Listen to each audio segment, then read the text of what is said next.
Welcome to our class. This is the continuation class on Introduction to Human Rights, and specifically at this time we're going to discuss more about the protection of human rights after the Second World War II.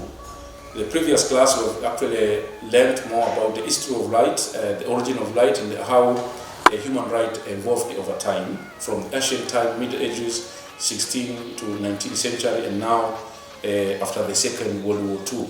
But we need to ask ourselves key questions. To what extent does the Charter of the United Nations seek to define and protect human rights? What were the factors that led to the progression of the Universal Declaration of Human Rights? We need also to respond to the question, what are some of the competing ideas and objectives to the idea of human rights? It is possible to maintain the fundamental universality of human rights while still taking into account the historical and the cultural particularity of human rights. What are the limits of international accountability? What is the relationship between a representative government, democracy, liberty, and individual? And what are the role of states and various actors like civil society in protection and protection of human rights? Now we need to all discuss and respond to this question as we proceed with this part of discussion today. But remember, before the Second World War II, we had a lot of efforts after the Second World War I. For example, the establishment of the League of Nations that was established in 1919 at the negotiation over the Treaty of Versailles, the Versailles Treaty, following the end of the World War I. So the League goals included the disarmament, preventing the war through the collective security, settling disputes between countries through negotiations, diplomacy, and improving global welfare. Actually, we are talking about the protection of human rights after the Second World War. There are some effort by the global society by that time, the League of Nations. We did not have the United Nations, but we had the so-called League of Nations. So the effort to protect human rights went until a certain level of enjoyment of human rights, but again, violations of human rights continued, wars between one country to another continued, and this is the time so many violations of rights actually occurred. Now, when talking about protection of human rights, especially after the Second World War, we need really to get to understand some of the key ideas. That human rights are concept and what those rights include, but whose job is to ensure those rights are protected. These are the questions that we need to respond. That the Universal Declaration of Human Rights says that every individual and every organ of the society must play a certain role that include teaching about human rights, promoting them, and establishing measures that protect them. So the idea of protecting human rights kept on evolving over time, depending on the nature, the economic situation by that time, depending on the level of education, the level of understanding of the community, of the global society.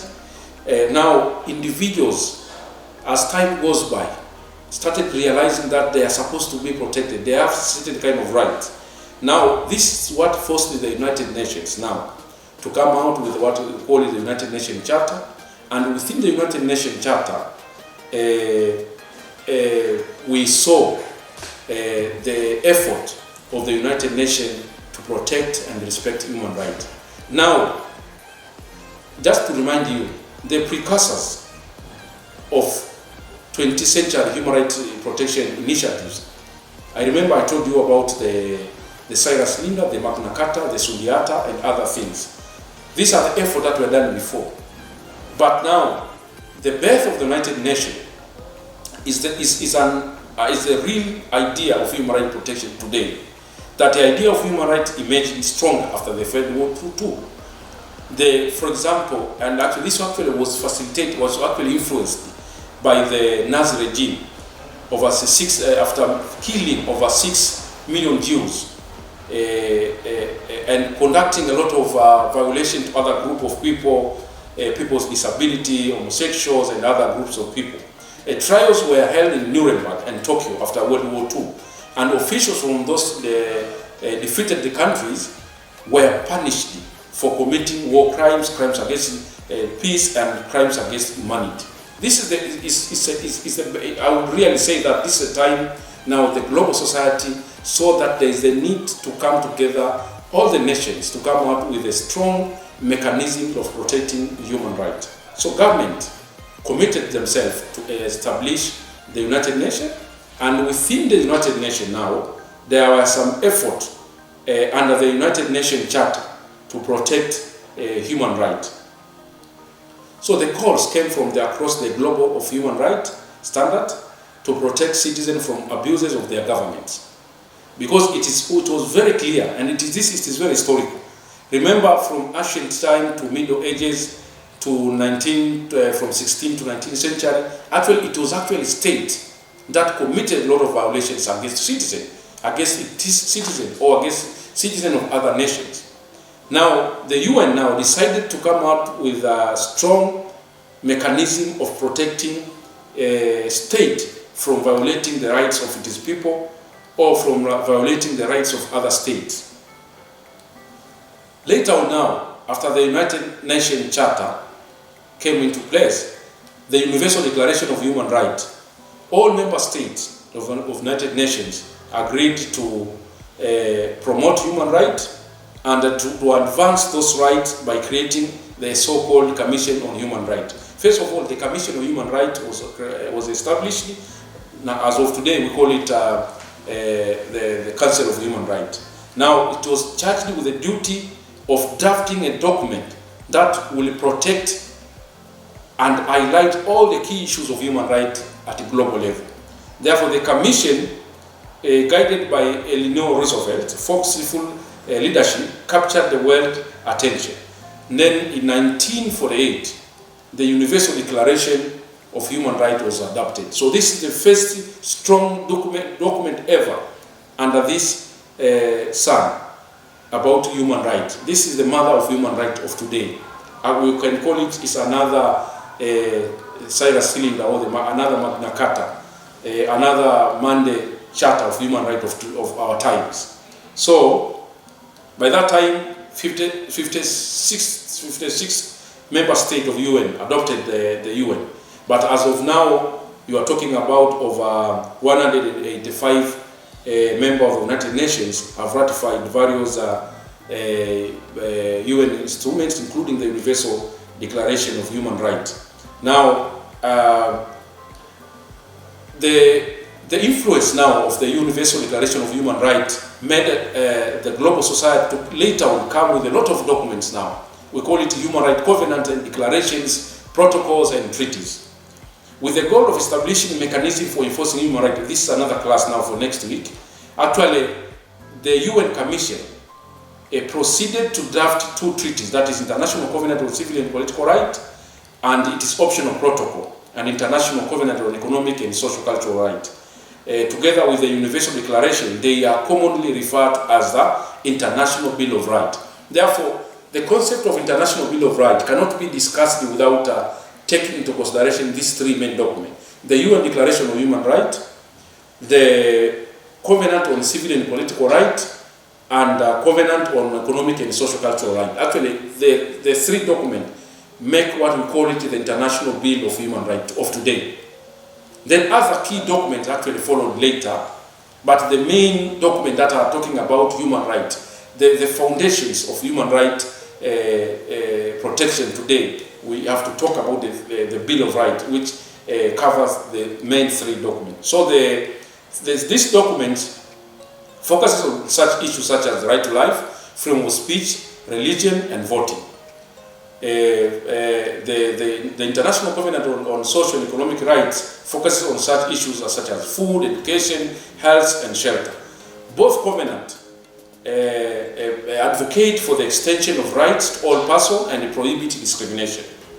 Now, more than 130 countries have ratified this covenant, and actually today we are living in a better society just because of this kind of initiative that was actually initiated by the United Nations about protections of human rights. Now the question is, who is now bound by this international human rights law? We have been talking about the United Charter, we've been talking about the UN Declaration of Human Rights and other covenants. Unlike individual sovereignty state, the community of nations has no international legislature that are empowered to enact laws that are directly binding to all countries. As we have already noted, resolutions or declarations are adopted by United Nations General Assembly are not binding, of course, at some time. The problem is that the UN law is not binding at some point to some of the countries. Those are some other laws that are quite binding, it's quite cosmetic at some point.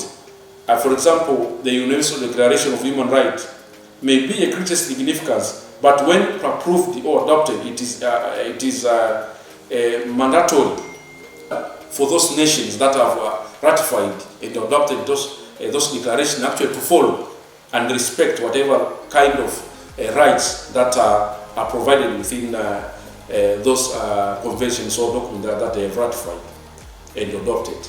So, however, a decision of the United Nations, for example, the Security Council, adopted under the Charter, mandate legally, any decision under the Security Council actually is binding to all UN member states. A number of such decisions in the past decade have been directly relevant to human rights concern. Though even if these documents are not binding, but at some point there are some decisions that are binding to member states.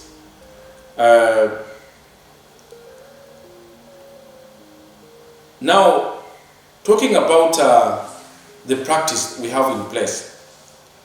In practice, therefore, the most important sources of international law today actually is the UN Charter itself, international treaties, which are directly created by international organizations, by international agencies, and actually obligating all the international organizations and all member states. But treaties are binding only when they are in force and only when with respect to the nation that have expressly agreed to become parties to them. So the way these treaties become binding is when we first ratify and then domesticate. For example, in Tanzania, we've actually ratified some of the treaties and domesticated them. The International Convention on the Right of the Child, we've ratified and domesticated it. We have also the Convention on People's Disability, we've ratified and domesticated it into our law. Now it is binding because it's part of our law.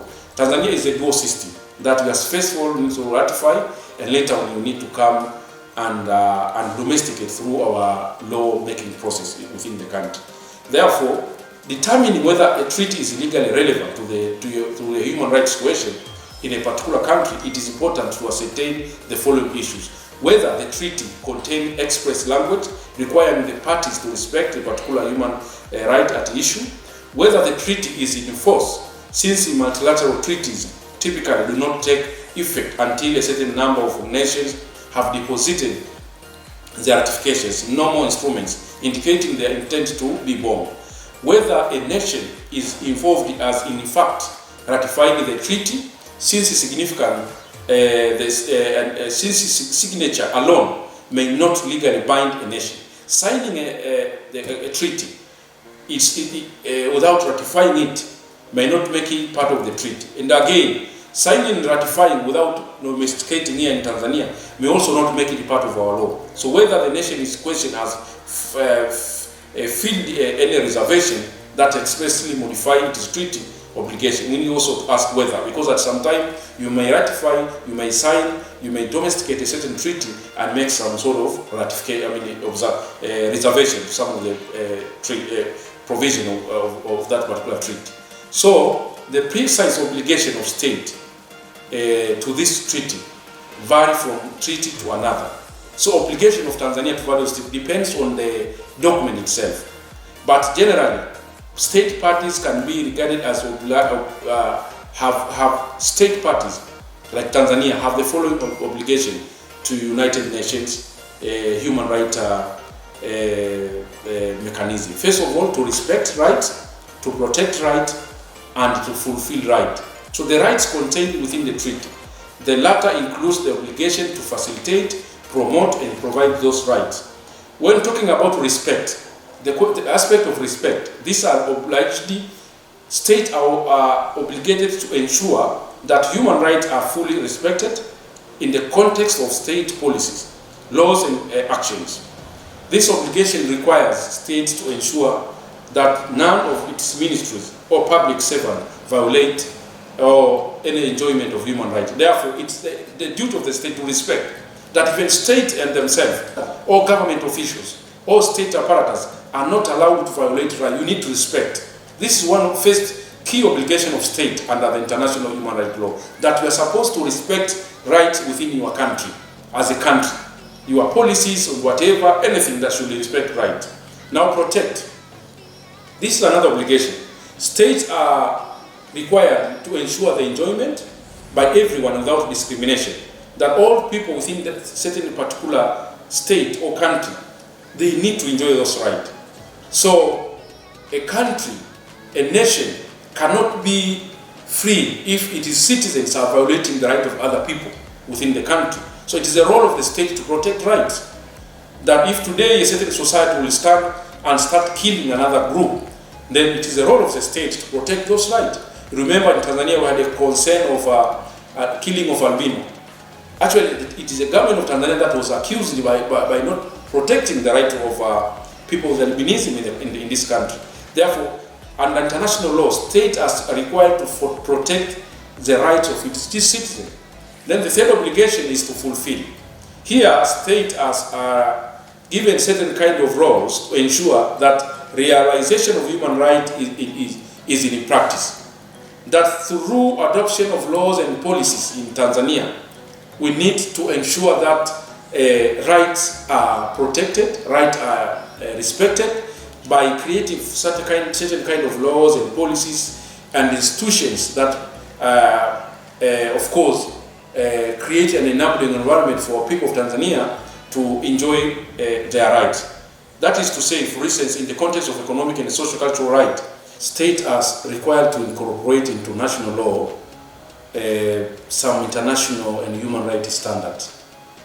This is part of fulfilling the role of state of fulfilling its role under international law. Undertake review of national law, policies and action that ensure that they are incompatible or they are aligned with the various international standards, or they respect equal rights and everyone within that particular state. So they need also to analyze the realization of those rights within all sectors of community, best achieved in partnership with the representative of the civil society. They need also to develop policies and programs in line with international human rights standards. Now we can also ask some two questions. Are human rights universal? Do you agree that the perception that human rights is essentially a Western concept and thus does not take into account different cultural, economic, and political conditions within our country, especially in sub-Saharan countries? Actually, these are the key questions you can answer. You can get the answer through our classes. That human rights really are universal. It's very clear that human rights are universal, and it is very clear that human rights have nothing to do with the Western culture or concept. But when it comes to legal rights, when it comes to moral rights, you can actually attach them to any Western or legal or East, whatever. Because, for instance, the Arab community, they have their culture and their moral and their legal rights that are not applicable in Africa. The Western society, they have their culture and their legal rights that are not applicable in Africa. Africa, we have our culture and our moral and legal rights that are not applicable in Europe. But human rights are universal to all of us. And now, part of other instruments that are there for protection of human rights, as I said earlier, we have the International Covenant on Civil and Political Rights. We have the International Covenant on Economic and Social Cultural Rights. We have the International Covenant on Elimination of All Forms of Racial Discrimination. We have the Convention on the Elimination of All Forms of Discrimination Against Women. We have the Convention Against Torture and Other Cruel and Human Degrading Treatment. We have the Convention on the Right of the Child, the Convention on the Right of People with Disability. These are core instruments. But also we have the Geneva Conventions. This convention actually came into full realization after the Second World War, after the Declaration of Human Rights in 1948. But before that, during the 17th century, actually these conventions were actually starting coming into practice. For example, the effort by Henry Dunant during the war in Europe, those times when there were a lot of wars and people were mistreated during wars, actually decided to come out with some effort to protect the victim of wars. So the Geneva Conventions, after 1950s, these conventions were improved. They are now binding to all member states when it comes to crimes against humanity or war crimes. And then, how do we then monitor these international instruments? I think we have various committees. In each convention, there are committees that requires member state to report to those committees after every 4 years. Now, when it comes to the role of other actors apart from the state, as I said that the United Nations mechanisms require state to protect rights, but also other groups like human rights defenders, civil society, we also have that role of protecting human rights. Under the United Nations Declaration of Human Rights Defenders of 1998, it recognizes the role of human rights defenders as a key actors when it comes to human rights protections. For example, the role of non-government organizations is globally recognized as key actors of human rights. And actually NGOs and all human rights defenders have played a cardinal role in focusing to the international community on human rights issues. For example, NGOs activities surrounding the United Nations. We do a lot of activities around United Nations, African Commissions, various international forums, various NGOs at international, regional, and national level play a very key role to protect human rights. Therefore, human rights defenders play a crucial role to improve human rights situation in our standard, in our countries. Also, we do a role of a lot of laws, reforms, strategies, initiatives. For example, those groups are as NGOs, as I said, journalists, lawyers, individuals, and other groups. We do such kind of role to ensure that human rights are respected, are fulfilled, and are protected within our countries. And we've been doing, for instance, documenting human rights violation, reporting violation of human rights, monitoring human rights incidents, assisting victims of human rights violations. Human rights defenders are also providing legal aid at some point when there are human rights violations. But we also have our right. We have the right to protect and protect human rights. We have the right to document and disseminate information related to human rights. Therefore, we cannot speak about human rights in the today's society just by looking only at the state actors. We have also non-state actors who are civil society, human rights defenders, lawyers, and judges who significantly play a certain role of promoting and protecting human rights at our own level. Therefore, this is all about the certain kind of development of human rights immediately after the Second World War. Our classes, from the last class, we saw the origin, the source of human rights, development of human rights at ancient time, Middle Ages, and nearly some years going back, 19th century going back. But now we've also had an opportunity to look at the global efforts to protect human rights immediately after the Second World War II.